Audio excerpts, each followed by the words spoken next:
സാക്ഷാൽ ദൈവവചനത്തിന്റെ മുൻപിൽ വീണ്ടും നമുക്ക് നമ്മുടെ മരുഭൂമി യാത്രയിൽ അല്പനിമിഷങ്ങൾ കൂടെ നമ്മുടെ ഹൃദയം ഏകാഗ്രമാക്കുവാനും ദൈവവചനത്തെ പഠിക്കുവാനും ദൈവത്തിന്റെ ആത്മാവ് നമ്മുടെ ജീവിതയാത്രയിൽ നൽകിത്തന്ന ഈ മനോഹര രാത്രിക്കായി കർത്താവിന് സ്തോത്രം ചെയ്യുന്നു. പകലിലൊക്കെ നമായിരുന്ന നമ്മുടെ ജീവിതത്തിന്റെ വഴിത്താരകളിൽ ദൈവത്തിന്റെ വചനം നമ്മുടെ കാലിന് ദീപമായും പാതയ്ക്ക് പ്രകാശമായും നമ്മുടെ ജീവിതത്തിൽ ആലോചന തന്ന് നമ്മെ നടത്തുവാൻ ഇടയായി തീർന്നു. ദൈവവചനത്താൽ നാം നമ്മുടെ ജീവിതത്തിൽ ബലം പ്രാപിപ്പാൻ ദൈവത്തിന്റെ ആത്മാവ് കൃപ ചെയ്യുന്നു.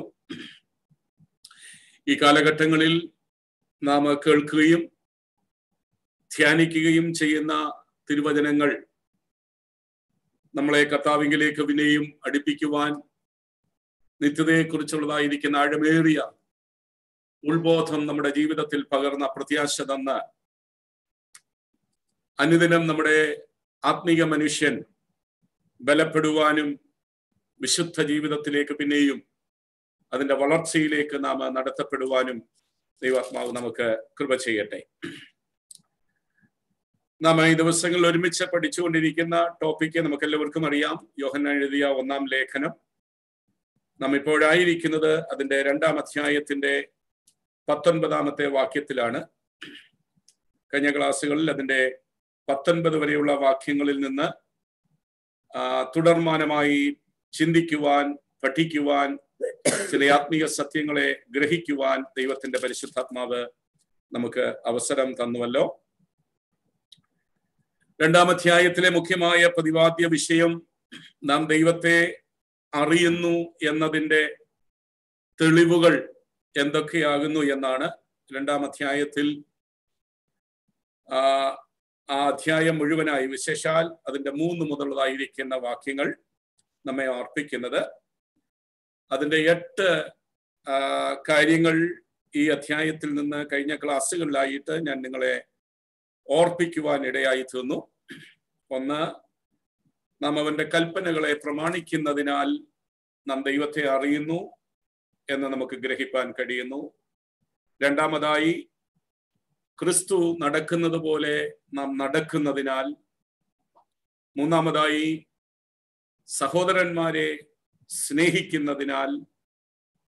4-ാമതായി, നമ്മുടെ പാപങ്ങൾ മോചിക്കപ്പെട്ടിരിക്കുന്നതിനാൽ. 5-ാമതായിട്ട്, ക്രിസ്തുവിനെ അറിയുന്നതിനാലും പിശാചിനെ, സാത്താനെ ജയിക്കുന്നതിനാലും. 6, നമ്മിൽ വസിക്കുന്ന ദൈവത്തിന്റെ വചനത്താൽ. 7, ലോകത്തെ സ്നേഹിക്കാതെ ദൈവത്തിന്റെ ഇഷ്ടം ചെയ്യുന്നതിനാൽ. 8-ാമതായി നമ്മൾ ചിന്തിച്ചു നിർത്തിയത് ഐക്യതയിൽ വസിക്കുന്നതിനാലും നാം ദൈവത്തെ അറിയുന്നു എന്ന് തിരുവചനത്തിൽ കൂടെ നമുക്ക് ഗ്രഹിക്കുവാൻ കഴിയുന്നു. കഴിഞ്ഞ ക്ലാസ്സിൽ കഴിഞ്ഞ ട്യൂസ്ഡേയിൽ നമ്മൾ പഠിച്ചു നിർത്തിയ ഭാഗം എന്ന് പറയുന്നത് നാം അന്യോന്യം ഐക്യതയിൽ ജീവിക്കണം എന്നുള്ള ആ ഭാഗം. എഫെസ് ലേഖനത്തിൽ നിന്ന് പൗലോസ്ലീഹ എഫെസസിലുള്ള ദൈവമക്കളെ ഓർപ്പിക്കുന്ന ഒരു വചനഭാഗവും ഞാൻ നിങ്ങളെ അതിനോടുള്ള ബന്ധത്തിൽ ഓർപ്പിക്കുവാൻ ഇടയായി തീർന്നു. ആത്മാവിന്റെ ഐക്യത സമാധാന ബന്ധത്തിൽ കാപ്പാൻ ശ്രമിക്കുക എന്ന്.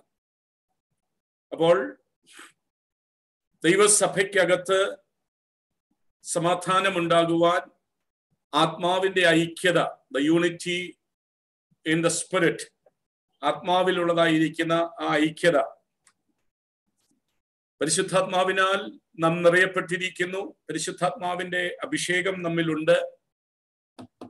പരിശുദ്ധാത്മാവിനാൽ വീണ്ടെടുക്കപ്പെട്ട ദൈവമക്കളാകുന്ന നാം നടത്തപ്പെടുമ്പോൾ നാം ആത്മാവിനാൽ നയിക്കപ്പെടുന്നു എന്നതിൻ്റെ വ്യക്തമായിരിക്കുന്ന ഒരു തെളിവാകുന്നു ദൈവസഭയിൽ അഥവാ ആത്മീയ സഹോദരങ്ങൾ, ആത്മീയ മിത്രങ്ങൾ തമ്മിലുള്ളതായിരിക്കുന്ന ആത്മാവിലുള്ളതായിരിക്കുന്ന ഐക്യം.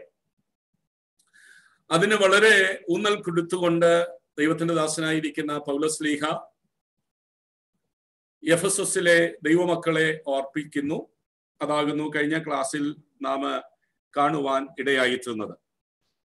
അതിന് യോഹന്നാൻ പറയുന്നത്, എന്റെ കുഞ്ഞുങ്ങളെ, ഇത് അന്ത്യനാഴികയാകുന്നു, എതിർ ക്രിസ്തു വരുന്നു എന്ന് നിങ്ങൾ കേട്ടിട്ടുണ്ടല്ലോ. 18-ാം വാക്യം, ചാപ്റ്റർ 2, 1 John chapter 2 verse 18.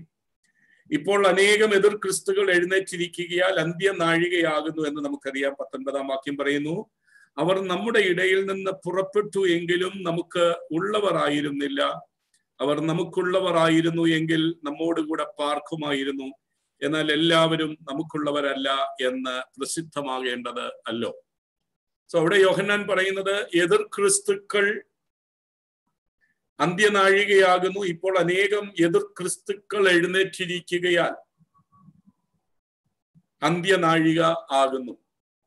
ഇതൊരവസാന അവർ ആകുന്നു, ലാസ്റ്റ് അവർ ആകുന്നു എന്ന് യോഹന്നാൻ ഓർപ്പിക്കുമ്പോൾ അതിന്റെ ആ ഇന്റൻസിറ്റി, അതിന്റെ ആ സീരിയസ്നെസ് എത്രമാത്രമാകുന്നു എന്ന് പരിശുദ്ധാത്മാവിൽ കൂടെ യോഹന്നാൻ നമ്മെ ഓർപ്പിക്കുന്നു. നാം വളരെ സീരിയസ് ആയിട്ട്, വളരെ ആഴമായും വളരെ ആത്മാർത്ഥമായും ദൈവവചനത്തെയും ദൈവവചനത്തിന്റെ പഥ്യ ഉപദേശത്തെയും നമ്മുടെ ക്രിസ്തീയ ജീവിതത്തിൽ വളരെ കരുതലോടെ സൂക്ഷിക്കേണ്ടുന്നതായിരിക്കുന്ന അതിന്റെ ആവശ്യകതയെ യോഹന്നാൻ ഇവിടെ ഓർപ്പിക്കുകയാണ്.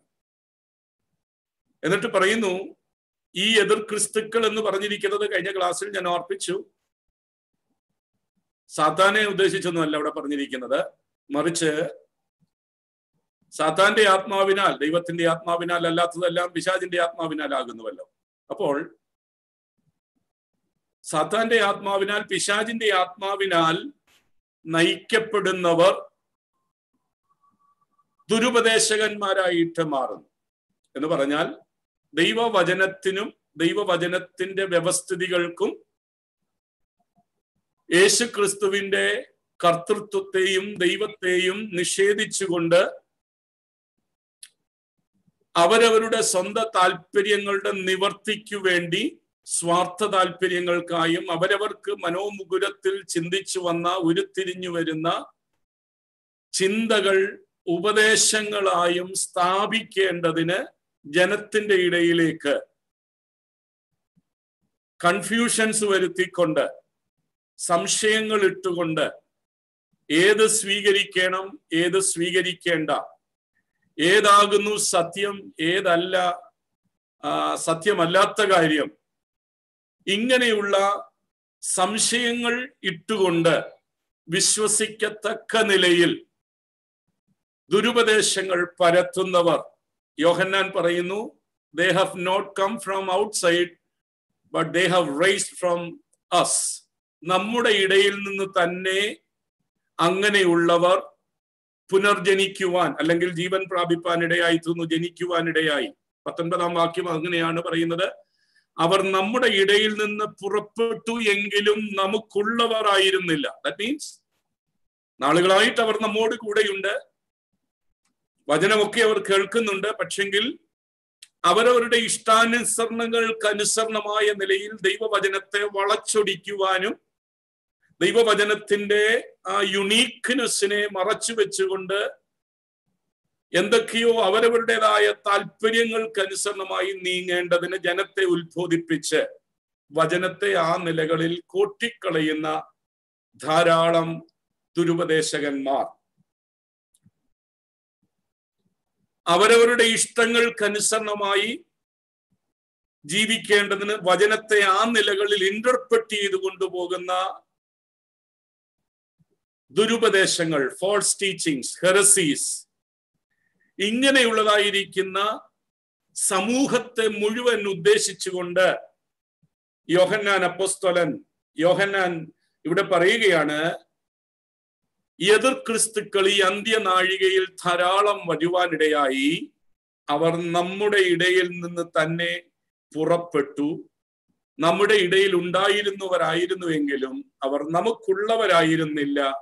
നമ്മോട് കൂടെ ഉള്ളവരായിരുന്നുവെങ്കിൽ, നമുക്കുള്ളവരായിരുന്നുവെങ്കിൽ നമ്മോട് കൂടെ പാർക്കുമായിരുന്നു. ഇത് എല്ലാവരും അറിയേണ്ടുന്ന ഒരു സത്യമാകയാൽ യോഹന്നാൻ പരിശുദ്ധാത്മാവിനാൽ ഇത് ദൈവമക്കളെ ഓർപ്പിക്കുന്നു.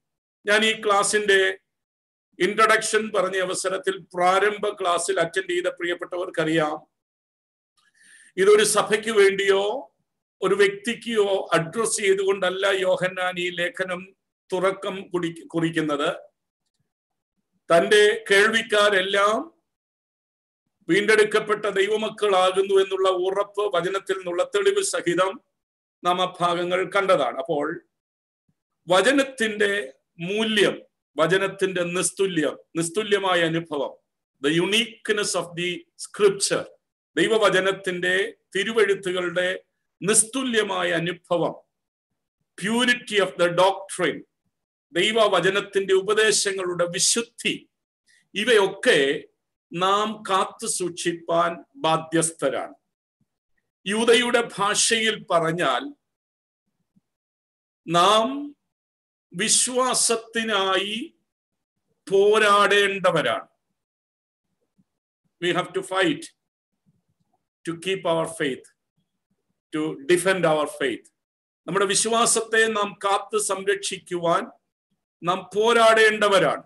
അപ്പോൾ അങ്ങനെ ഒരു പോരാട്ടം നാം കഴിക്കണം. അപ്പോൾ നമ്മുടെ ജീവിതത്തിൽ, നമ്മുടെ കാതുകളിൽ കേൾക്കുന്ന ദൈനംദിന ജീവിതത്തിൽ, നമുക്കറിയാം ഇന്നത്തെ ആധുനിക സാമൂഹിക മാധ്യമങ്ങളിൽ കൂടെ ദൈവജനത്തിന്റെ വിശ്വാസത്തെ തന്നെ ചോദ്യം ചെയ്യുന്ന നിലകളിൽ പലരുടെയും പല സംസാരങ്ങളും പല വചനധ്യാനവും പഠിപ്പിക്കലും ഒക്കെ ഞാൻ ശ്രവിക്കുമ്പോഴും എന്നിൽ തന്നെ ചില സംശയങ്ങൾ ഉരുവാകുന്നതായ ചിന്തകളിലേക്ക് ചിലപ്പോൾ പോകാറുണ്ട്.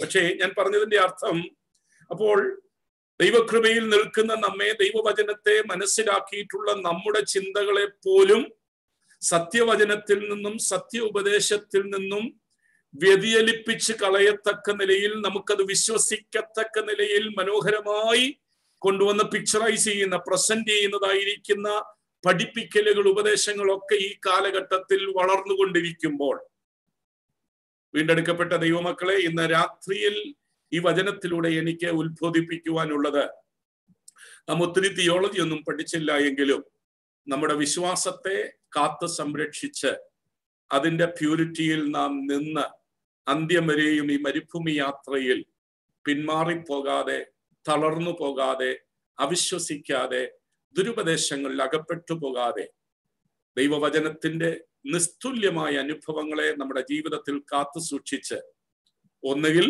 നമ്മുടെ മരണം, അല്ലെങ്കിൽ നമ്മുടെ പ്രിയം വെച്ചിരിക്കുന്ന നമ്മുടെ കർത്താവിന്റെ വരവ്, ഇത് രണ്ടിൽ ഒന്ന് നമ്മുടെ ഈ കാലഘട്ടത്തിൽ നമ്മിൽ സംഭവിക്കും. അതുവരെ നമുക്കൊരു ഉത്തരവാദിത്വമുണ്ട്. നാം അറിഞ്ഞിരിക്കുന്ന ദൈവവചനത്തെ അതിൻ്റെതായ മൂല്യത്തോടെ, വിശുദ്ധിയോടെ, പ്യൂരിറ്റിയോടെ നാം കാത്തു സൂക്ഷിപ്പാനും നമ്മുടെ തലമുറകളിലേക്ക് കൈമാറ്റം ചെയ്യപ്പെടുവാനും നാം ബാധ്യസ്ഥരാണ്. നാം മടങ്ങി വരുന്നു. അതാകുന്നു യോഹന്നാൻ 19 വരെയുള്ളതായിരിക്കുന്ന വാക്യങ്ങളിൽ ഓർപ്പിച്ചത്.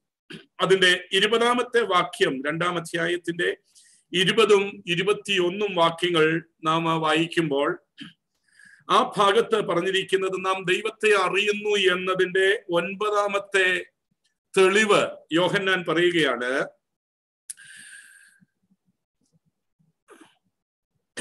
അവിടെ പറയുന്നത് ഇങ്ങനെയാണ്: നിങ്ങളോ പരിശുദ്ധനാൽ അഭിഷേകം പ്രാപിച്ചും സകലവും അറിയുന്നു. That means you are anointed by the Holy One. You are anointed. You got an anointment. Amen. You are anointed by the Holy One. You have an anointing from the Holy One, and you know all things.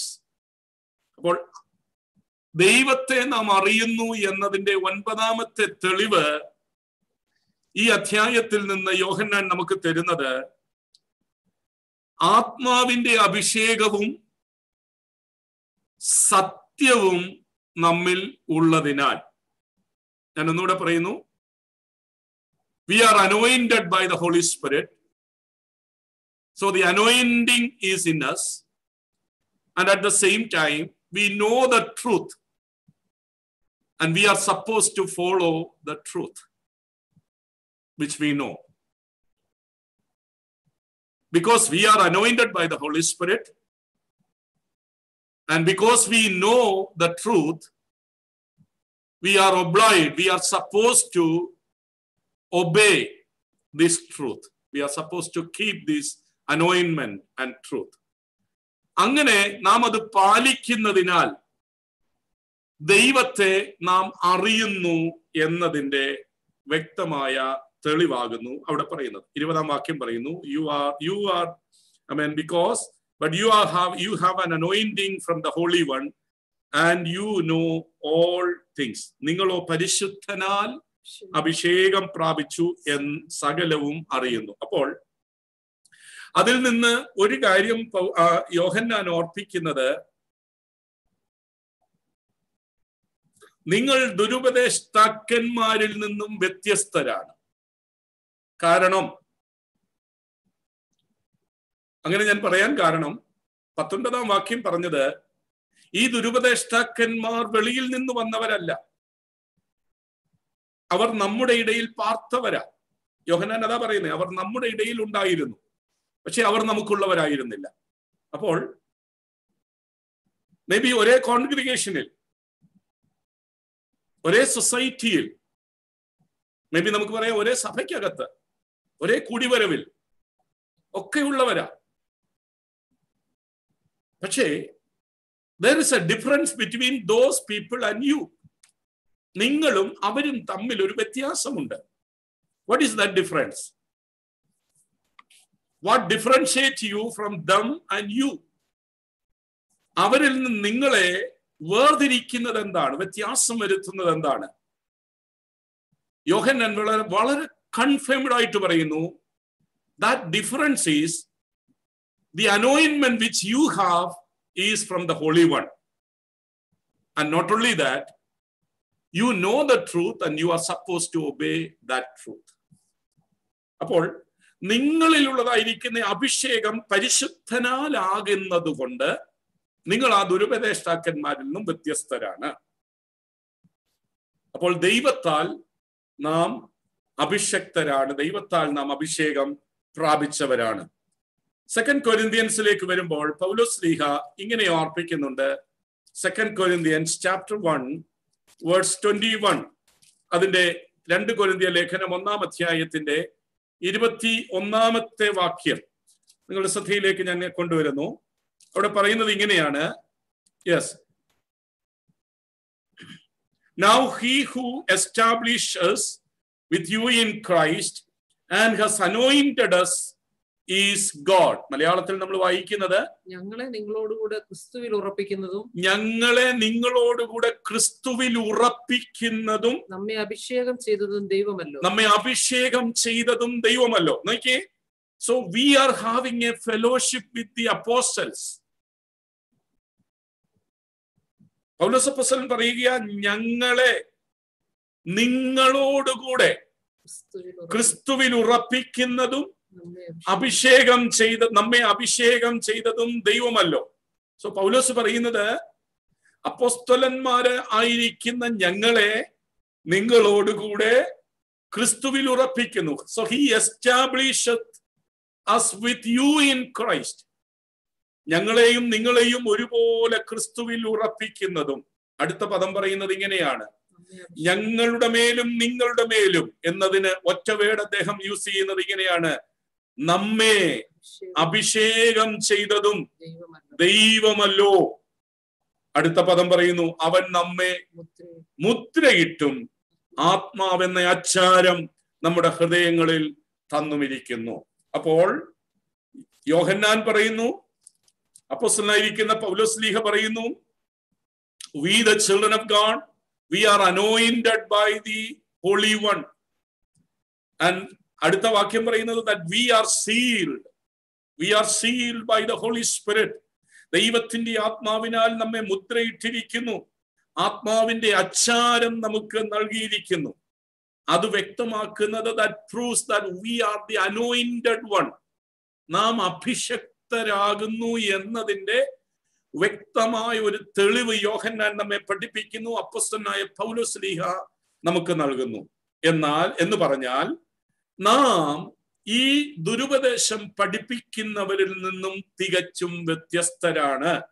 എന്തെന്നാൽ നമ്മിൽ ഉള്ള അഭിഷേകം ഉയരത്തിൽ നിന്നുള്ളവന്റെ അഭിഷേകം. നാം അറിഞ്ഞിരിക്കുന്ന സത്യം സാക്ഷാൽ സത്യം. ആ സത്യത്തെ നാം അറിയുവാനും ഉപദേശിക്കുവാനും ബാധ്യസ്ഥർ ആകുന്നു. 27-ാമത്തെ വാക്യം നിങ്ങളൊന്ന് നോക്കിയേ. യോഹന്നാന്റെ ലേഖനം 2-ാം അധ്യായം അതിന്റെ 27-ാമത്തെ വാക്യത്തിൽ പറയുന്നത് അവനാൽ പ്രാപിച്ച അഭിഷേകം എന്നാണ് അവിടെ പറഞ്ഞിരിക്കുന്നത്. നോക്കിയേ 27-ാം വാക്യം. But the anointing which you have received from him abides in you. അപ്പോൾ അവനാൽ പ്രാപിച്ച അഭിഷേകം. പൗലോസ് പറയുക, ഞങ്ങളെ അഭിഷേകം ചെയ്തത് വേറൊരാളല്ല, നിങ്ങളെ അഭിഷേകം ചെയ്യുന്നത് വേറൊരാളല്ല. ഞങ്ങളെയും നിങ്ങളെയും ക്രിസ്തുവിൽ ഉറപ്പിക്കേണ്ടതിന് നമ്മെ അഭിഷേകം ചെയ്തത്, നമ്മുടെ അഭിഷേകം ഒരുവനിൽ നിന്ന് വന്നു. അവനാലാണ് നാം അഭിഷേകം പ്രാപിപ്പാനിടയായത്. ആ അഭിഷേകം നമ്മിൽ വസിക്കുകയും നാം ഉപദേശിക്കുകയും ചെയ്യുന്ന ആളത്വമായി നമ്മിൽ അത് വസിക്കുന്നു. നമുക്കറിയാം, പുത്രനായ ക്രിസ്തു മരണത്തെ ജയിച്ച് ഉയർത്തെഴുന്നേറ്റ് പുനരുത്ഥാനം ചെയ്ത് സ്വർഗാരോഹണം ചെയ്ത് പിതാവിന്റെ അടുക്കിലേക്ക് പോകുന്നതിന് മുൻപ് തന്റെ ശിഷ്യന്മാരോട് പറഞ്ഞൊരു കാര്യമുണ്ട്. നിങ്ങൾ എന്നോട് കേട്ട പിതാവിന്റെ വാഗ്ദത്തത്തിനായി നിങ്ങൾ യെരൂശലേമിൽ തന്നെ കാത്തിരിക്കണം. You have to tarry in Jerusalem to receive the promise that you have heard from me, that you are going to receive it from the Father. പിതാവിൽ നിന്ന് നിങ്ങൾ പ്രാപിക്കുവാൻ പോകുന്ന എന്നോട് കേട്ട വാഗ്ദത്തത്തിനായി you have to tarry in Jerusalem. Until and unless you receive that, you are not supposed to go out of Jerusalem to declare the gospel, to propagate the gospel. ഈ അഭിഷേകം പ്രാപിക്കാതെ നിങ്ങൾ യെരൂശലേം വിട്ടുപോകരുത്, സുവിശേഷം പ്രസംഗിക്കുവാൻ, യേശുവിനെ സാക്ഷീകരിക്കുവാൻ. അപ്പോൾ യേശുവിനെ സാക്ഷീകരിക്കുവാൻ നമ്മിൽ ഉണ്ടാകേണ്ടുന്ന ഒരു ക്യാരക്ടറാണ്, അല്ലെങ്കിൽ ഒരു ക്വാളിറ്റിയാണ് അഭിഷേകം എന്നത്. ആത്മാവിന്റെ അഭിഷേകം നമ്മുടെ ജീവിതത്തിൽ അത്യന്താപേക്ഷിതമായ ഒരു കാര്യമാണ്. അത് വേറൊരു ടോപ്പിക്കാ, അതിലേക്ക് ഇപ്പോൾ ഞാൻ അതുകൊണ്ട് വിശദമായിട്ട് പ്രവേശിക്കുന്നില്ല. അപ്പോൾ നമ്മിൽ വസിക്കുന്നത് അവന്റെ അഭിഷേകം. നമ്മെ അഭിഷേകം ചെയ്തത് ഒരുവൻ. ഈ അഭിഷേകം നമ്മെ ചെയ്തതിന്റെ ഉദ്ദേശം എന്തെന്ന് ചോദിച്ചാൽ, to establish both of us, both parties. That means apostles and the hearers.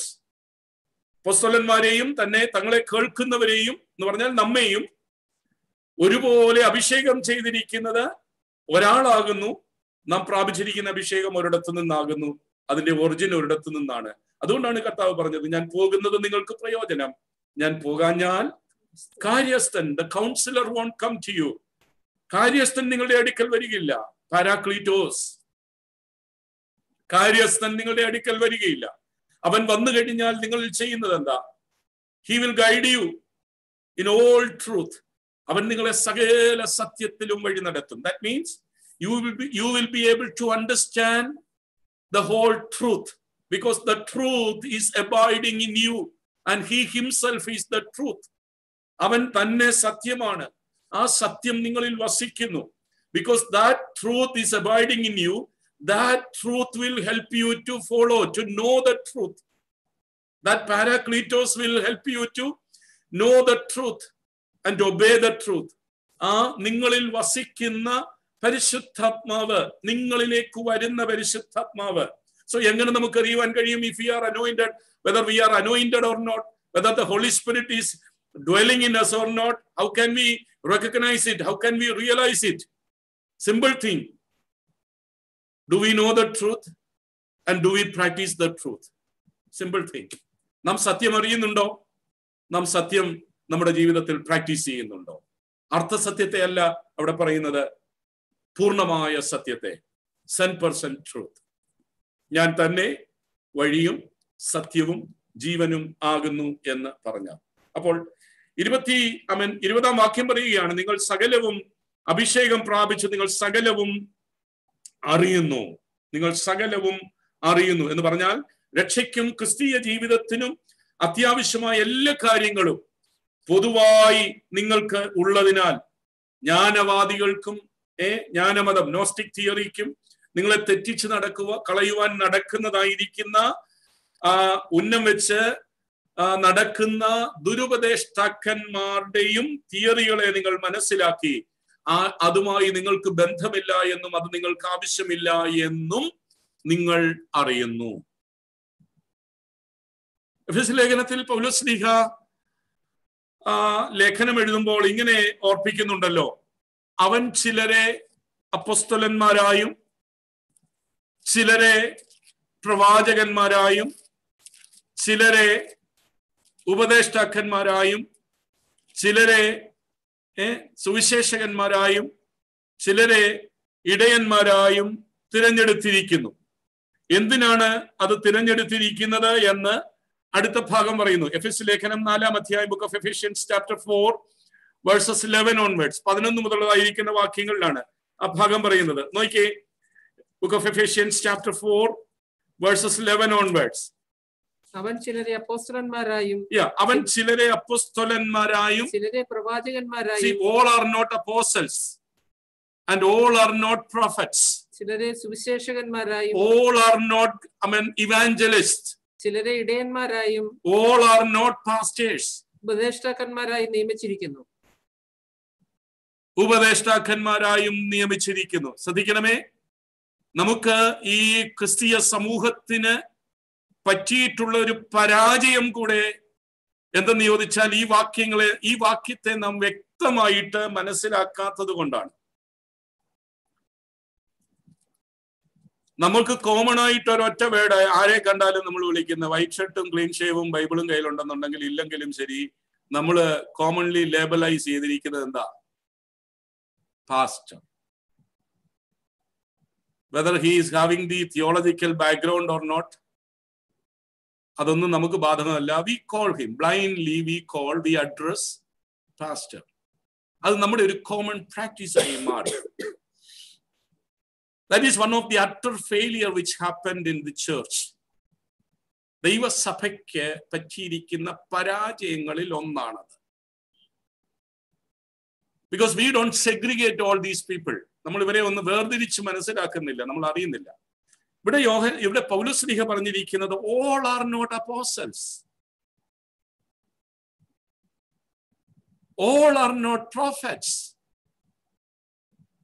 all are not evangelists, and all are not pastors, teachers. Chilare, God has selected some people. Chilare, that means the ministries are different, services are different. See, our portion parayunnathu the fivefold ministries, the fivefold offices of the church. ദൈവസഭയുടെ 5 വിധ offices ആണ് പറഞ്ഞിരിക്കുന്ന ഭാഗം. എഫെസ്യ ലേഖനം 4-ാം അധ്യായം 11-ാം വാക്യം എന്ന് പറയുന്നത്. That is the fivefold offices: apostles, prophets, evangelists, pastors and teachers. അപ്പോൾ നമ്മൾ ഇവരെ എല്ലാവരെയും കയറി നമ്മൾ ഒറ്റ കാര്യത്തിൽ കയറി അങ്ങ് വിളിക്കുന്നത് എന്തുവാ? പാസ്റ്ററെ എന്നാ നമ്മൾ വിളിക്കുന്നത്. ഓക്കെ, അത് ഒരു കോമൺ യൂസേജ് ആയിട്ട് അതങ്ങ് മാറി. പക്ഷെ എല്ലാവരും ഇടയന്മാരല്ല, അത് നാം ശ്രദ്ധിച്ചു കൊള്ളണം. എല്ലാവരും എല്ലാ ഇടയന്മാരും പ്രവാചകന്മാരല്ല. ഹലോ, നിങ്ങൾ എന്നെ ശ്രദ്ധിക്കുന്നോ? എല്ലാ ഇടയന്മാരും എന്തല്ല? പ്രവാചകന്മാരല്ല. എല്ലാ ഇടയന്മാരും സുവിശേഷകന്മാരാണോ എന്ന് ചോദിച്ചാൽ അല്ല. എല്ലാ ഇടയന്മാരും അപ്പോസ്തലന്മാരാണോ എന്ന് ചോദിച്ചാൽ അല്ല. അപ്പോൾ ആയിരിക്കുന്നത് നല്ലത്, സുവിശേഷ ദർശനമുള്ളത് നല്ലത്, പഠിപ്പിക്കുവാൻ പ്രാപ്തരാകുന്നത് നല്ലത്. പക്ഷെ വചനം പറയുന്നത് ദൈവം ചിലരെ, നോട്ട് ഓൾ. അതിന്റെ അർത്ഥം ഇവരാരും മിനിസ്ട്രിയിൽ കുറഞ്ഞവരെന്നല്ല. ഓരോ ഓഫീസസിനെയും നമുക്ക് ഡീഗ്രേഡ് ചെയ്ത് കാണാൻ പറ്റത്തില്ല. ഓരോ ഓഫീസസിനും നമുക്ക് വില കുറച്ച് കാണാൻ പറ്റത്തില്ല. ആ ദൈവദാസൻ പ്രവചിക്കുന്നു, ഞങ്ങളുടെ ദൈവദാസൻ പ്രവചിക്കുന്നില്ല, അതുകൊണ്ട് കൃപ കുറഞ്ഞു പോയെന്നോ മിനിസ്ട്രി ഇല്ലെന്നോ നമുക്ക് ചെയ്യാൻ പറ്റത്തില്ല. പക്ഷെ അതൊരു മിസ് അണ്ടർസ്റ്റാൻഡിങ് ആയി പലപ്പോഴും ദൈവസഭയ്ക്ക് പൊതുവായിട്ട് മാറിയിട്ടുണ്ടെന്നുള്ളത് വേറൊരു സത്യം. ഇനി ഒരു കാര്യം ഞാൻ പറയാം, ഏറ്റവും വലിയ പ്രവചനം എന്ന് പറയുന്നത് ഈ തിരുവെഴുത്താണ്. ദൈവം തന്നിരിക്കുന്ന ശുശ്രൂഷക വൃന്ദങ്ങൾ വാസ്തവമായി സത്യമായി നിർമ്മലമായ ദൈവത്തിന്റെ വചനം നിങ്ങൾക്ക് കൈമാറുന്നുവെങ്കിൽ, ആ വചനത്താൽ ദൈവസഭയെ നിങ്ങളുടെ ഉള്ളിൽ പാപബോധം ഉളവാകുന്നുവെങ്കിൽ, ദൈവത്തിന്റെ സന്നിധിയിൽ വചനം കേൾക്കുമ്പോൾ നമ്മുടെ ഉള്ളിൽ ഒരു കുറ്റവും നമ്മുടെ ഉള്ളിൽ ഒരു ഹൃദയത്തിൽ ഒരു കുത്തും ഉണ്ടാകുന്നു എങ്കിൽ, ക്രിസ്തുവിങ്കിലേക്കുള്ളതായിരിക്കുന്ന ദർശനത്തിലേക്കും അവനിലേക്കുള്ള അകലത്തെയും കുറച്ചുകൊണ്ട് നമ്മുടെ ജീവിതത്തെ വചനത്തിന്റെ ശുശ്രൂഷയാൽ അടുപ്പിക്കുന്നുവെങ്കിൽ, ഇന്ന് രാത്രിയിൽ സംശയം കൂടാതെ ഞാൻ നിങ്ങളെ ഈ വചനത്താൽ ഓർപ്പിക്കട്ടെ. That is a prophecy. അത് വചനമാണ്, അതൊരു പ്രവചനമാണ്, ദൈവത്തിന്റെ വചനം. അപ്പോൾ എന്തിനാണ് ഈ ഓഫീസസ് നമുക്ക് തന്നിരിക്കുന്നത്? എനിക്കറിയാം, ഞാൻ എൻ്റെ നമ്മൾ ചിന്തിച്ചുകൊണ്ടിരിക്കുന്ന ടോപ്പിക്കിൽ നിന്ന് ഒരു അല്പം ഒന്ന് ഡീവിയേറ്റഡ് ആയിട്ടുണ്ട്. ബട്ട് സ്റ്റിൽ, എന്തിനാണ് നമുക്ക് ഈ ഓഫീസസ് തന്നിരിക്കുന്നത്? അടുത്ത ഭാഗം പറയുന്നത് 11-ാം വാക്യം പറഞ്ഞതിന് ശേഷമായിട്ട് എഫേഷ്യൻസ് ചാപ്റ്റർ 4 വേഴ്സ് 12 പറയുന്നു, അത് നാം എല്ലാവരും വിശ്വാസത്തിലും ദൈവപുത്രനെ കുറിച്ചുള്ള പരിജ്ഞാനത്തിലും ഉള്ള ഐക്യതയും തികഞ്ഞ പുരുഷത്വവും ക്രിസ്തുവിന്റെ സമ്പൂർണതയായ പ്രായത്തിന്റെ അളവും പ്രാപിക്കുവോളം വിശുദ്ധന്മാരുടെ യഥാസ്ഥാനത്തിനായുള്ള ശുശ്രൂഷയുടെ വേലയ്ക്കും ക്രിസ്തുവിന്റെ ശരീരത്തിന്റെ ആത്മീയ വർധനയ്ക്കുമാകുന്നു. So for what purpose these fivefold ministries, fivefold offices are given for the church? എന്തിനാണ് ഈ 5 വിധ ഓഫീസുകൾ ദൈവസഭയ്ക്ക് തന്നിരിക്കുന്നത് എന്ന് ചോദിച്ചാൽ, പൊളിറ്റിക്സ് കളിക്കാനല്ല, ഗ്രൂപ്പിസം ഉണ്ടാക്കാനല്ല, മറിച്ച് അത് നാം എല്ലാവരും വിശ്വാസത്തിലും, for the perfecting of the saints, for the perfection of the saints, we have to be rooted and grounded in the word of God. So for that purpose, that is the ministry of the offices of the church. അപ്പോൾ അത് നാം പ്രത്യേകം മനസ്സിലാക്കണം. അപ്പോൾ that is perfecting for the saints, for the work of the ministry, for the edifying of the body of Christ. ക്രിസ്തുവിന്റെ ശരീരത്തിന്റെ ആത്മീയ വർധനവിന്. ആമേൻ. നോക്കി അവിടെ പറഞ്ഞിരിക്കുന്നത് അങ്ങനെ, for the equipping of the saints, for the work of the ministry, for the edifying of the body of Christ, till we all come to the unity of the faith. നാം എല്ലാവരും എങ്ങനെ ചെയ്യണമെന്ന്? ആ യൂണിറ്റിയിലേക്ക് വരണം. അപ്പോൾ ദൈവജനത്തെ ആത്മാവിന്റെ ഐക്യതയിലേക്ക് നടത്തുക എന്നത് ദൈവത്തിന്റെ അഭിഷേകം പ്രാപിച്ചിരിക്കുന്ന ദൈവസഭയ്ക്ക് തന്നിരിക്കുന്ന ശുശ്രൂഷകന്മാരുടെ ഉത്തരവാദിത്വം കൂടെയാണ്. If they are in different stages, experiencing the different diversities, വ്യത്യസ്തമായിരിക്കുന്ന ഓരോരോ നിലവാരത്തിലാകുന്നുവെങ്കിൽ, it is the duty of the minister to equip all these people, to collect, to bring all these people to the unity of the Spirit, so that we may be able to keep the unity of the Spirit in the church. ഞാൻ പറഞ്ഞു മനസ്സിലാകുന്നു നിങ്ങൾക്ക്? വ്യത്യസ്തമായിരിക്കുന്ന നിലവാരത്തിൽ, ചിന്തകളിൽ, നമ്മുടെ തനി മലയാള ഭാഷയിൽ പറഞ്ഞാൽ, നമുക്കൊക്കെ മനസ്സിലാകുന്ന ഭാഷയിൽ പറഞ്ഞാൽ, പാലയ്ക്ക പിരിഞ്ഞു നിൽക്കുന്നത് പോലെ നിൽക്കുന്ന ആ ഒരു നിലവാരത്തിൽ നിന്ന്, ഇതൊരു ക്ലാസ് ആകുന്നത് കൊണ്ട് ഞാൻ ഇങ്ങനെ പോകുന്നത്. ആമേൻ. എനിക്കറിയാം ഇത് വിൻസെന്റ് ബ്രദർ യൂട്യൂബിൽ ടെലികാസ്റ്റ് ചെയ്യുന്നുണ്ടെന്നുള്ളത് അറിയാം. ബട്ട് സ്റ്റിൽ അത് കേൾക്കുന്നവരെല്ലാവരും ആ ഒരു നിലവാരത്തിൽ തന്നെ പോകട്ടെ. ഞാൻ പറഞ്ഞത് ദൈവമക്കളോടാണ് ഞാൻ ഈ സംസാരിക്കുന്നത്. അപ്പോൾ എന്താണ് അതിന്റെ കാരണം? ഈ വേർതിരിവിന്റെ കാരണം നമ്മൾ പറയും ആദിമസഭയിൽ ഉണ്ടായിരുന്നു. Yes, there were. അപ്പോൾ അപ്പൊല്ലോസിന്റെ പക്ഷക്കാരനുണ്ടായിരുന്നു, കെഫാവിന്റെ പക്ഷക്കാരുണ്ടായിരുന്നു, അല്ലെ? ക്രിസ്തുവിന്റെ പക്ഷക്കാരുണ്ടായിരുന്നു. നമ്മൾ പറയും, ചിലർ പറയും ഞാൻ കർത്താവിനോട് കൂടെയാ എന്ന് പറയും, ഞാൻ ഇതിലൊന്നിലുമില്ല എന്ന് പറയും. ചിലർ പറയും ഇന്നാര ഇതെല്ലാം ഉണ്ട്. പക്ഷേ നമ്മൾ ഒരു കാര്യം മനസ്സിലാക്കണം. all these things are destroying the unity of the church.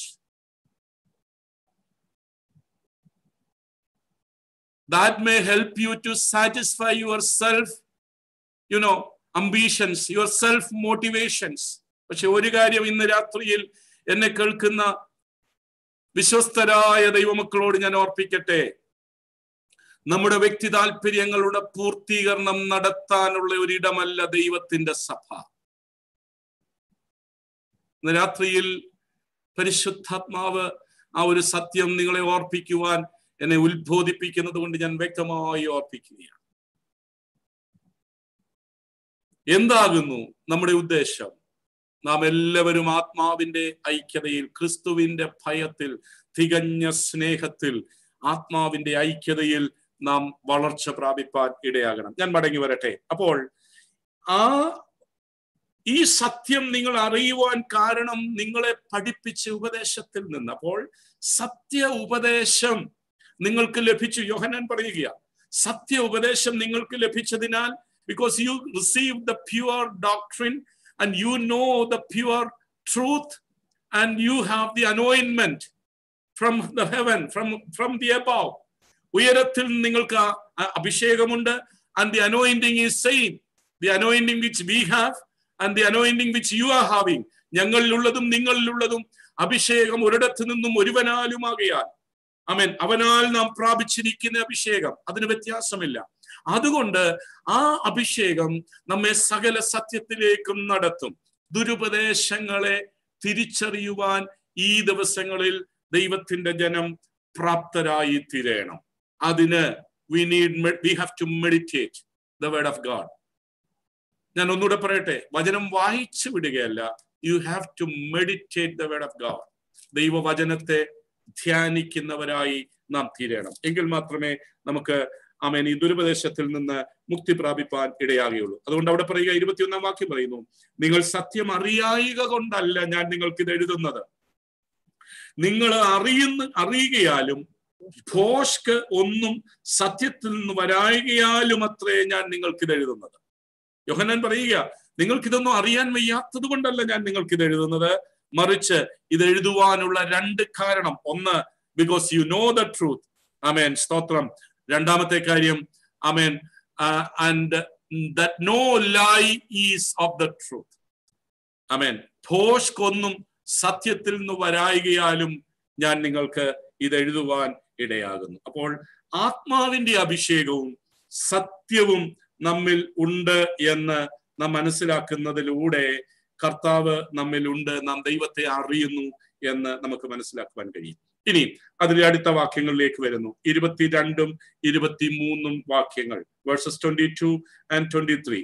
ആ രണ്ട് വാക്യങ്ങൾ പറയുന്നത് നാം ദൈവത്തെ അറിയുന്നു എന്നതിന്റെ 10ാമത്തെ തെളിവ. പിതാവിനെയും പുത്രനെയും നാം സ്വീകരിക്കുന്നതിനാൽ, ബിക്കോസ് we receive, അവിടെ വായിക്കുന്നത് ഇങ്ങനെ, who is a liar but he that denied that Jesus is the Christ, he is antichrist that denied the Father and the Son. അവിടെ പറയുന്നത് അങ്ങനെയല്ലേ? നോക്കിയേ, യേശുവിനെ ക്രിസ്തു അല്ല എന്ന് നിഷേധിക്കുന്നവർ അല്ലാതെ കള്ളൻ ആരാകുന്നു? So the one who is denying the lordship of Jesus Christ is a liar. ദൈവത്തിന്റെ വചനം പറയുക, യേശു ക്രിസ്തുവിന്റെ ദൈവത്വത്തെ നിഷേധിക്കുന്നവനെ അവനുമായി നമുക്കൊരു ഫെലോഷിപ്പ് പാടില്ല, നമുക്കവനുമായി ഒരു സംസർഗം പാടില്ല, നമുക്കവനുമായിട്ട് ആത്മീയ ബന്ധം കീപ്പ് ചെയ്യുവാൻ കഴിയുകയില്ല. You may say hi, but we are not supposed to keep the spiritual relationship with those people, those who are denying the lordship of Jesus Christ. യേശു ക്രിസ്തുവിന്റെ ദൈവത്വത്തെ നിഷേധിക്കുന്നവൻ കള്ളനാകയാൽ അങ്ങനെയുള്ള കള്ളന്മാരുമായി ദൈവസഭയ്ക്ക്, ക്രിസ്തുവിന്റെ മാർമിക ശരീരമായിരിക്കുന്ന മണവാട്ടി സഭയ്ക്ക്, യേശു ക്രിസ്തുവിന്റെ രക്തത്താൽ വീണ്ടെടുപ്പ് പ്രാപിച്ചിരിക്കുന്ന ദൈവസഭയ്ക്ക് ഒരു ബന്ധവും പാടില്ല. ഒരു ബന്ധവും പാടില്ല. അവരെ പറ്റി യോഹന്നാൻ പറയുന്നത് അവൻ കള്ളനാകുന്നു. അപ്പോൾ അതിന്റെ അർത്ഥം യേശു കർത്താവ് സ്തോത്രം, യേശു ദൈവമല്ല എന്ന് പറയുന്ന ഈ കാലഘട്ടത്തിലും, ഈ ഒരു നാം ആയിരിക്കുന്ന ഈ സെഞ്ചുറിയിലും, പ്രത്യേകിച്ച് ഈ ഒരു ആധുനിക കാലഘട്ടത്തിൽ സോഷ്യൽ മീഡിയയുടെ ഇൻഫ്ലുവൻസസ് ദൈവസഭയിലേക്കും ദൈവജനത്തിലേക്കും ധാരാളമായി വർദ്ധിച്ചു വന്നപ്പോൾ നാം ഏത് സോഷ്യൽ മീഡിയ എപ്പോൾ ഓപ്പൺ ചെയ്താലും നമ്മൾ പ്രത്യേകിച്ച് കാണുകയും കേൾക്കുകയും ചെയ്യുന്ന ഒരു കാര്യമുണ്ട്: denying the lordship, doubting the lordship of Jesus Christ. യേശുക്രിസ്തുവിന്റെ ദൈവത്വത്തെ സംശയിക്കുന്ന, നിഷേധിക്കുന്ന ഒരു കൂട്ടം കള്ളന്മാരുടെ പഠിപ്പിക്കലും പ്രസംഗങ്ങളും നമുക്ക് കേൾക്കുവാൻ കഴിയുന്നുണ്ട്. They may take the name of Jesus. അവരൊരു പക്ഷെങ്കിൽ യേശു എന്ന പേരെടുക്കുന്നുണ്ടായിരിക്കാം. പക്ഷേ ആ യേശു എന്ന പേര് അവര് പ്രൊക്ലെയിം ചെയ്യുന്ന, പ്രസിദ്ധമാക്കുന്ന, പ്രസംഗിക്കുന്ന ആ യേശു എന്ന പേരിലൂടെ ജനം പാപബോധത്തിലേക്കും ജനം നിത്യതയിലേക്കും ആത്മീയ ഉയർച്ചയിലേക്കും നടത്തപ്പെടാതെ കേവലം ഭൗതിക വസ്തുക്കളുടെയും ഭൗതിക ആവശ്യങ്ങളുടെയും ശാരീരിക വിഷയങ്ങളുടെയും മാത്രം സാറ്റിസ്ഫാക്ഷൻ ആക്കി യേശുവിനെ പ്രസന്റ് ചെയ്യുന്നുവെങ്കിൽ, ഇന്ന് രാത്രിയിൽ ദൈവസഭയെ ഞാൻ ഓർപ്പിക്കട്ടെ, അവർ പ്രസംഗിക്കുന്നത് വേറൊരു യേശുവിനെയാ. എനിക്കും നിങ്ങൾക്കുമായി കാൽവറി ക്രൂശിൽ മരിച്ച യേശുവിനെ അല്ല. അത് നാം മനസ്സിലാക്കണം. ജീസസ് ജീസസ് ജീസസ് എന്ന് കേൾക്കുമ്പോൾ, in the name of Jesus എന്ന് കേൾക്കുമ്പോൾ, don't be confused, don't be deceived. നിങ്ങൾ വഞ്ചിക്കപ്പെട്ടു പോകരുത്, നിങ്ങൾ സംശയിച്ചു പോകരുത്. You have to analyse, because you are having the anointment of the holy spirit. You have to receive the spirit of discernment. വിവേചനത്തിന്റെ ആത്മാവിനെ ഞാനും നിങ്ങളും പ്രാപിച്ച് നാം വിവേചിക്കണം. Which Jesus is this? He is the one who died on the cross of Calvary for the remission of my sins. അങ്ങനെയെങ്കിൽ ആ ക്രിസ്തുവിന്റെ പ്രസംഗത്താൽ, അവനെ പ്രസംഗിക്കുന്നതിനാൽ നാം പാപബോധത്തിലേക്ക് നടത്തപ്പെടും. പാപത്തെ കുറിച്ചുള്ള ബോധം നമുക്ക് വരും വചനചിന്തയിൽ. അല്ലാതെ കേവലം ഉപരിവിപ്ലവത്തിലും ലോകപരമായ ഭൗതിക വിഷയങ്ങളിൽ മാത്രം ജനത്തിന്റെ ശ്രദ്ധയെ തിരിച്ച് പാപബോധം വരുത്താതെ ദൈവം നിങ്ങളെ അനുഗ്രഹിക്കും, യേശു നിങ്ങളെ അനുഗ്രഹിക്കും, യേശു നിങ്ങൾക്ക് അപ്പം തരും, യേശു നിങ്ങൾക്ക് വീട് തരും, യേശു നിങ്ങൾക്ക് സൗഖ്യം തരും, യേശു നിങ്ങൾക്ക് കാർ തരും, യേശു നിങ്ങൾക്ക് ജോലി തരും, ഇപ്പം നിങ്ങളെ യേശു ഉയരത്തിൽ വാനത്തിൽ കയറ്റുമെന്നൊക്കെ പറയുന്ന യേശു, ഇന്ന് രാത്രിയിൽ ഞാൻ പറയട്ടെ, ആ പ്രസംഗിക്കപ്പെടുന്ന യേശു ഞാനും നിങ്ങളും പാപം ക്ഷമിക്കുവാൻ കാൽവറി ക്രൂശിൽ എന്റെയും നിങ്ങളുടെയും പാപത്തിന് പരിഹാരമായി കാൽവറി ക്രൂശിൽ കയറി നമ്മുടെ പാപമേറ്റ യേശുവിന്റെ നാമമല്ല ഉദ്ധരിക്കപ്പെടുന്നത്. വചനം പറയുക, നിങ്ങൾ എന്റെ നാമത്തിൽ ഭൂതങ്ങളെ പുറത്താക്കി. But I don't know who you are. You took the name of my, നിങ്ങൾ എന്റെ പേരെടുത്തു, പക്ഷെ I do not know who you are. അതുകൊണ്ട് ഇന്ന് രാത്രി എന്നെ ശ്രദ്ധിക്കുന്ന ദൈവമക്കളെ, യോഹന്നാൻ പറയുക, യേശുവിനെ ക്രിസ്തു അല്ല എന്ന് നിഷേധിക്കുന്ന, യേശുവിനെ ക്രിസ്തു അല്ല എന്ന് നിഷേധിക്കുന്ന, സ്തോത്രം, ആ കാലഘട്ടത്തിലെ ദുരുപദേശങ്ങൾ പലതിനെയും ചൂണ്ടിക്കാട്ടിക്കൊണ്ട്, നോസ്റ്റിക് തിയറി, സിറന്തിക് തിയറി, ഈ ഓരോരോ ദുരുപദേശങ്ങളെയും യോഹന്നാൻ പോയിന്റ് ഔട്ട് ചെയ്തുകൊണ്ട് പറയുകയാണ്, ഈ ദുരുപദേശങ്ങളെല്ലാം, ഈ പഠിപ്പിക്കലുകളെല്ലാം ദുരുപദേശങ്ങളാണ്. കർണരസമാകുമാർ തോന്നുമാകാം, നിങ്ങൾക്ക് നിങ്ങളുടെ ഈ ഇഹലോക ജീവിതത്തിൽ പ്രാക്ടീസ് ചെയ്യുവാൻ ഈസിയായി തോന്നിയിരിക്കാം, പക്ഷെങ്കിൽ അവയൊന്നും ദൈവത്താൽ ഉള്ളതല്ല. അതുകൊണ്ട് ഇന്ന് രാത്രിയിൽ എന്നെ കേൾക്കുന്ന എന്റെ പ്രിയ ദൈവമക്കളെ ഞാൻ ഓർപ്പിക്കട്ടെ, ക്രിസ്തീയ ജീവിതത്തിൽ പാലിക്കുവാൻ ഈസി ആയിട്ടുള്ളതിലേക്കൊന്നും നാം നീങ്ങിപ്പോകരുത്. ക്രിസ്തീയ ജീവിതത്തിൽ നാം നിത്യതയിൽ എത്തണമെങ്കിൽ നമ്മുടെ പിതാക്കന്മാരുടെ ചരിത്രം നാം പഠിച്ചു നോക്കിക്കേ. ഈർച്ചവാളാൽ അറുക്കപ്പെട്ടവർ, ഗുഹകളിൽ പാർക്കേണ്ടി വന്നവർ, they had to give the price for it. അതിന്റെ വില കൊടുക്കേണ്ടതായി വന്നിട്ടുണ്ട്. അതിന്റെ അർത്ഥം എന്ത്? നാം ക്രിസ്തീയ ജീവിതത്തിൽ പോരാടേണ്ടവരാ. It's not an easy thing, it's not an easy way. ക്രിസ്തീയ ജീവിതം എന്ന് പറയുന്നത് ഈസി ആയിട്ടുള്ളതല്ല, റെഡിമെയ്ഡ് ആയിട്ട് കിട്ടുന്ന ഒരു കാര്യമല്ല വിശ്വാസ ജീവിതം, ക്രിസ്തീയ ജീവിതം. So we have to build up our Christian life. We have to build up our spiritual life. അതിനെപ്പറ്റി ദൈവത്തിന്റെ ഭക്തന്മാർ വചനത്തിൽ പറഞ്ഞിരിക്കുന്നു, it's just like a building, we have to build up the building. അല്ലാതെ ഒരു സുപ്രഭാതത്തിൽ കൂണ് മുളച്ചു വരുന്നത് പോലെ മുളച്ചു വന്ന് പൊട്ടിവിരിഞ്ഞ് അതിൻ്റെതായിരിക്കുന്ന എല്ലാ അനുഭവത്തോടും കൂടെ നിൽക്കുന്ന ഒന്നല്ല ക്രിസ്തീയ ജീവിതം. No my dear ones, don't be confused and don't be deceived. ദൈവവചനത്തിന്റെ മൂല്യങ്ങളെയും ദൈവവചനത്തിന്റെ ഉപദേശങ്ങൾക്കും ഈ നാളുകളിൽ നാം ചെവി കൊടുക്കണം. അതുകൊണ്ട് പറയുക, യേശുവിനെ ക്രിസ്തു അല്ല എന്ന് പറയുന്ന ആരെങ്കിലേക്കും നിങ്ങൾ ചെവി കൊടുക്കുന്നുവെങ്കിൽ നിങ്ങൾ അവരെ ഡിസൈൻ ചെയ്തുകൊണ്ടണം. He is a liar, he is a liar, because he says he denies the lordship of Jesus Christ. യേശു ക്രിസ്തുവിന്റെ ആമേൻ സ്തോത്രം കർത്തൃത്വത്തെ നിഷേധിക്കുന്നു. 22ഉം 23ഉം വാക്യങ്ങൾ ആമേൻ ക്രിസ്റ്റോളജിക്കലായിട്ടുള്ള ചില ഫാക്ട്സ് നമ്മെ ഓർപ്പിക്കുന്ന കാര്യങ്ങളാണ്. ക്രിസ്തു ശാസ്ത്രപരമായിട്ടുള്ള ദൈവശാസ്ത്രത്തിലെ ഒരു വിങ്ങാണ്, ഒരു ഭാഗമാണ് ക്രിസ്റ്റോളജി എന്ന് പറയുന്നത്. തിയോളജിയിലെ ഒരു ഭാഗമാണ്. ആ ക്രിസ്റ്റോളജിയുമായി ബന്ധപ്പെടുത്തി പറയുന്ന ഭാഗത്തിൽ പറയുകയാണ് 22ഉം 23ഉം വാക്യങ്ങൾ. അതിനെയാണ് യോഹന്നാൻ ഉദ്ധരിച്ചെടുക്കുന്നത്. ഇവിടെ പറയുക, യേശുവിനെ ക്രിസ്തുവല്ല എന്ന് പറയുന്നവൻ അല്ലാതെ വേറെ ആരാകുന്നു കള്ളൻ? യോഹന്നാന്റെ സമകാലികനായിരിക്കുന്ന സിറന്തിസ് എന്ന് പറയുന്ന ഒരുവനുണ്ട്. ദുരുപദേശത്തെ, അദ്ദേഹത്തിന്റെ ഒരു ദുരുപദേശത്തെ കൂടെ ആമേൻ ഖണ്ഡിക്കുക എന്ന് പറഞ്ഞാൽ യേശുവിനെയും ക്രിസ്തുവിനെയും രണ്ടായി കാണുന്ന പഠിപ്പിക്കുന്ന ഒരു ഉപദേശമായിരുന്നു അത്.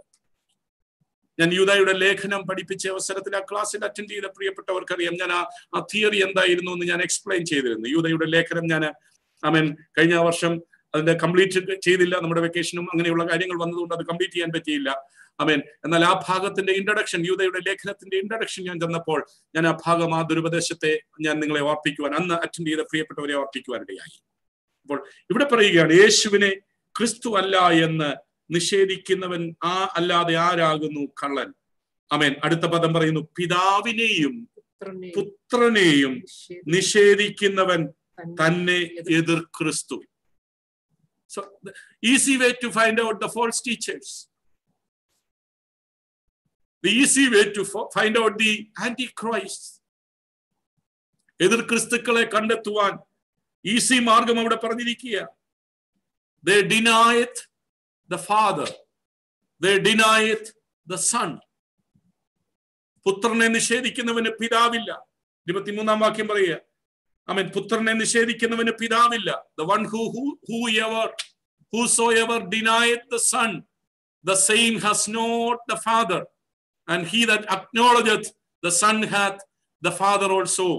പുത്രനെ നിഷേധിക്കുന്നവന് പിതാവില്ല, പുത്രനെ സ്വീകരിക്കുന്നവന് പിതാവ് ഉണ്ട് എന്ന് പറഞ്ഞാൽ, പിതാവായ ദൈവം മാനവജാതിയുടെ, എന്റെയും നിങ്ങളുടെയും പാപത്തിനു വേണ്ടി ആമേൻ അയച്ച യേശുക്രിസ്തുവിനെ സ്വീകരിക്കുന്നവന് പിതാവുമായിട്ട് ബന്ധമുണ്ട്.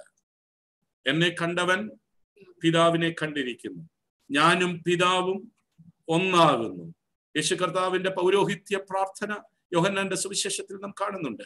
അവിടെ പ്രാർത്ഥിക്കുന്ന ഒരു കാര്യമുണ്ട്, പിതാവേ, നീ എന്നെ അയച്ചിരിക്കുന്നുവെന്ന് ഈ ജനം അറിയേണ്ടതിനും എനിക്ക് അങ്ങയുടെ സന്നിധിയിൽ ഉണ്ടായിരുന്ന ആ മഹത്വത്തിലേക്ക് എന്നെ വീണ്ടും എടുക്കണമേ, കൊണ്ടുവരണമേ. സോ ആ ഗ്ലോറി എല്ലാം എംറ്റി ആക്കിക്കൊണ്ട, വേണ്ട എന്ന് വെച്ചുകൊണ്ട ഫിലിപ്പിയ ലേഖനം ഞാൻ ഒരു പ്രാവശ്യം ആ വചനത്തിൽ നിന്ന് പ്രസംഗിച്ചപ്പോൾ ഞാൻ ആ ഭാഗം നിങ്ങളെ ഓർപ്പിച്ചതാണ്. So he has emptied everything. പിതാവിന്റെ സന്നിധിയിൽ തനിക്കുണ്ടായിരുന്ന ആ ദൈവിക മഹത്വത്തെ ഒക്കെ അവൻ ഉപേക്ഷിക്കുവാനിടയായി. ഞാൻ മുൻപോട്ട് നീങ്ങട്ടെ, സമയം വളരെ മുൻപോട്ട് നീങ്ങുന്നുവല്ലോ. ആമേൻ. അപ്പോൾ അവയെല്ലാം ഉപേക്ഷിച്ചുകൊണ്ട്, ആ മഹത്വത്തെ ഉപേക്ഷിച്ചുകൊണ്ട് ആമേൻ വന്ന തന്റെ പുത്രനായിരിക്കുന്ന ക്രിസ്തുവിനെ സ്വീകരിക്കാത്തവൻ എല്ലാം കള്ളനാകുന്നു എന്ന്. He may be holding a higher office in the church.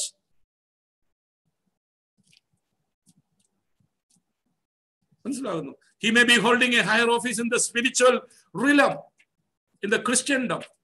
ക്രിസ്തീയ സമൂഹത്തിൽ ഒരു പക്ഷെങ്കിൽ ഉന്നത സ്ഥാനത്തിരിക്കുന്നവനാകാം. പക്ഷെ if he denieth the lordship of Jesus Christ, the word of the Lord says he is a liar, he is a false teacher, and he teaches heresy. ദുരുപദേശം പഠിപ്പിക്കുന്നു.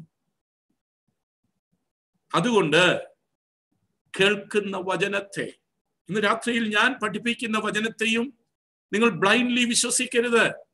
ഞാൻ പറഞ്ഞതിന്റെ അർത്ഥം അതാ.